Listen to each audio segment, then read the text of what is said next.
How's it going, everyone? My name's Travis Preston. My past science story starts off in elementary school where we didn't learn a lot about science, but when we did learn about science, it wasn't very hands-on, and a lot of the information that we learned in regards to science tended to be through lecture style and through textbooks, which was difficult for me because I'm a very visual learner, so not being able to do hands-on activities in regards to science was very difficult. But I did join a group or a club called Science Olympiad where I had two contests where I made a car made out of spaghetti noodles. And then I also did a test in regards to sports nutrition, the science sports nutrition.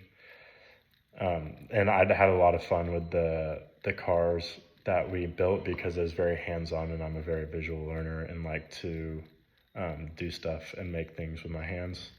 And then I kind of went through a period where science wasn't really taught a lot in school until about 7th grade, where we did a lot of hands-on activities. And one specific one that I want to talk about is how we learned about volcanoes and the eruptions. We actually created our own volcanoes and eruptions. Many of you probably know Coca-Cola and Mentos. We did that kind of science experiment and talked about the explosions within a volcano. And then for a year or two, I didn't learn too much about science. It was a lot of lectures and not a lot of hands-on activities until around freshman year of high school.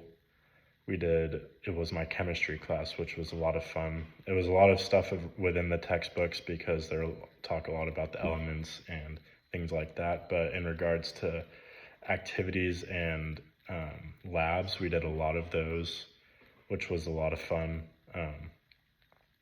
He did a lot of experiments in front of the class and kind of piqued our interest, and then let us go to the back and do those experiments ourselves, which was a lot of fun.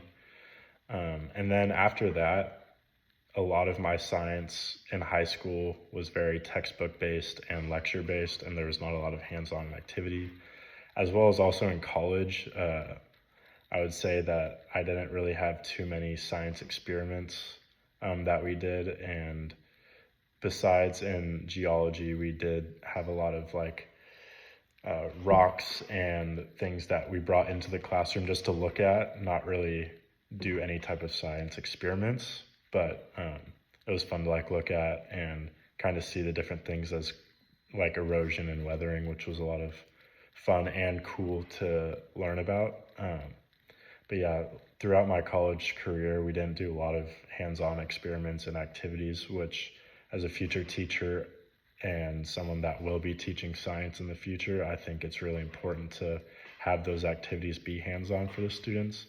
It really piques their interest and also helps them learn in a different way for visual learners and people that like to be interactive and not just sit and listen to a lecture about science. So yeah, that's my science story.